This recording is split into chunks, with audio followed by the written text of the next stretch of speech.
வணக்கம் தோழி, நலமாக இருக்கீங்களா? நம்ம சேனலில் கர்ப்பம் தொடர்பாக நிறைய பதிவுகள் பார்த்துட்டு வரோம் இல்லையா?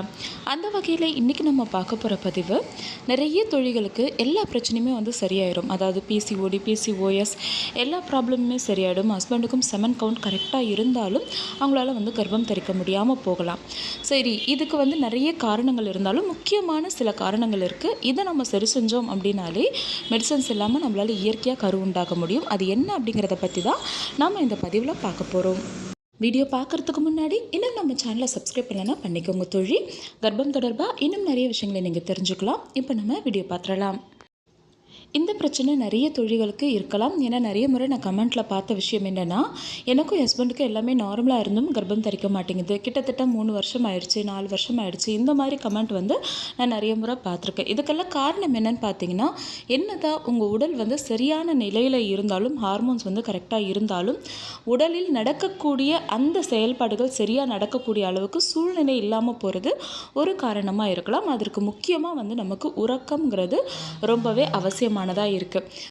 சரியான தூக்கம் இல்லை, சரியான உணவு இல்லை அப்படின்னும் பொழுது நம்ம எவ்வளவு மெடிசன்ஸ் எடுத்தாலும் சரி, எவ்வளவு நம்ம ட்ரீட்மெண்ட் எடுத்தாலும் சரி, நமக்கு ப்ரெக்னென்சி பாசிட்டிவ் ஆகிறதுக்கு வாய்ப்பே இல்லை. அதுலேயும் முக்கியமாக ஐயுஐ ஃபாலிகுலர் ஸ்டடி பண்ணுற தோழிகள், அவங்களுடைய கணவர்மார்கள் எல்லாருமே தூக்கத்தில் கான்சென்ட்ரேட் பண்ணுங்கள். சரியான அளவு தூக்கம்ங்கிறது இருக்கணும். ஸோ இது இல்லை அப்படின்னாலும் நிச்சயமாக உங்களுக்கு குழந்தை பாக்கியம் தள்ளி போயிட்டே தான் இருக்கும். நிறைய பேர் அதிகப்படியான தூக்கமும் தவறு தான், ரொம்ப சொற்பமான அளவு தூக்கமும் தவறு தான். நிறைய பேர் நம்ம செய்யக்கூடிய தவறு என்னென்னா, நைட்டில் தூக்கமே வராது. இது நிறைய பேருக்கு இருக்கக்கூடிய பிரச்சனை தான். நைட்டு ஒரு 11, 12, 1 மணி வரைக்குமே நம்ம மொபைல் யூஸ் பண்ணுவோம். அதுக்கப்புறமா தூங்க போயிடுவோம். காலையில் எப்பவும் போல் நம்ம 6 மணிக்கு 7 மணிக்கு எழுந்துருவோம். ஸோ தூக்கம் அந்தளவுக்கு தடைப்படும். அதனால் என்ன பண்ணுவாங்க, லேடிஸ் நிறைய பேர் மதியத்தில் தூங்கிடுவாங்க. காலையில் லேட்டாக சீக்கிரமாக எழுந்துட்டோம், அதனால் மதியம் கொஞ்சம் நேரம் தூங்கலாம் அப்படிங்கிறது ரொம்பவே தவறான விஷயம் தான். பகல் நேரத்தில் குட்டி தூக்கம் அப்படிங்கிறது ரொம்பவே ஹெல்த்தியான ஒரு விஷயம். அது ஒரு 1/4 ஹவர்லேருந்து ஒரு அரை மணி நேரத்திற்குள்ளே நீங்கள் தூங்கி எழுந்துடணும். அதற்கு மேலே நீங்கள் தூங்குறீங்க, 2 மணி நேரம் 3 மணி நேரம் பகலில் தூங்குறீங்க அப்படின்னும் பொழுது கண்டிப்பாக இது ஆப்போசிட் ரியாக்ஷனை தான் உங்களுக்கு ஏற்படுத்தும். நிறைய உடல் பருமன் ஏற்படுறதுக்கு முக்கிய காரணமே இந்த பகல் அதிக நேரம் தூங்குறது தான். அது மட்டும் இல்லாமல் ஹார்மோன் சமநிலை இல்லாமல் போகிறதும் இது ஒரு காரணமாக இருக்கலாம். அதனால் இரவு தூக்கத்தை நீங்கள் கண்டிப்பாக மிஸ் பண்ணாதீங்க. ஆனால் இப்போ இருக்கக்கூடிய காலகட்டத்தில் புதுசாக நம்மளே உருவாக்கிக்கிறோம். இப்போ புதுசாக mid night biryani, mid night ice cream சொல்லிட்டு இரவு நேரத்தில் போயிட்டு சாப்பிட்றது அப்படிங்கிறது எவ்வளோ பெரிய தவறான விஷயம். நம்ம உறக்கத்தில் இருக்க வேண்டிய அந்த நேரத்தில் வேலை பார்க்குறோம். இது தவிர்க்க முடியாத ஒரு விஷயம். அதாவது நம்மளுடைய ஒர்க் பண்ணிகிட்ருக்கோம், இப்போ நமக்கு நைட் ஷிஃப்ட் போட்டுடுறாங்க.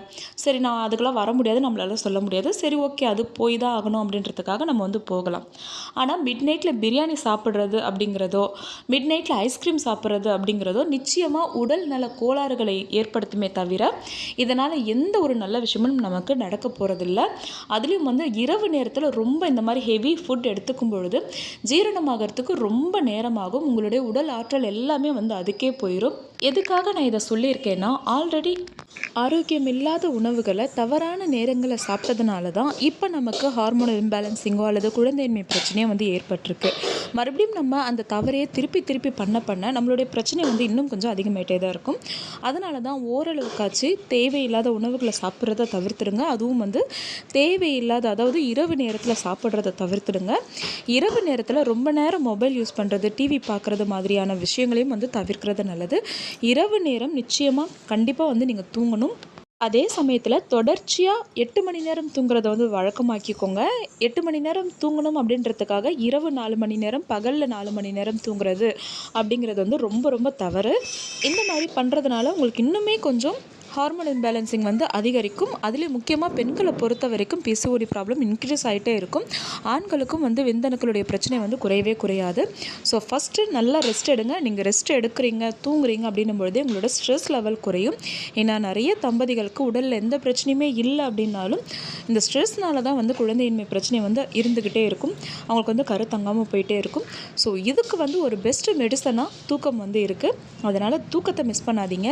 எல்லா பிரச்சனையும் சரி பண்ணியும் உங்களுக்கு வந்து குழந்தை பாக்கியம் இல்லை அப்படின்னா ஒரு மாதத்திற்கு தொடர்ச்சியாக வந்து சரியான நேரத்தில் தூங்கி சரியான நேரத்தில் எழுந்துறீங்க. ஆரோக்கியமான உணவை சாப்பிடுங்க. நிச்சயமாக வந்து அந்த மாதமே கருத்தரிப்பதற்கான வாய்ப்புகள் ரொம்பவே அதிகமாகும். கண்டிப்பாக ட்ரை பண்ணுங்கள். இந்த வீடியோ பார்த்துட்ருக்க என்னுடைய தோழிகள் எல்லாருக்குமே கூடிய விரைவிலேயே நல்ல செய்தி கிடைக்கணும்னு சொல்லிட்டு நானும் மனதார வாழ்த்துறேன். அடுத்த ஒரு நல்ல பதிவோடு சந்திக்கலாம் தோழி. நன்றி.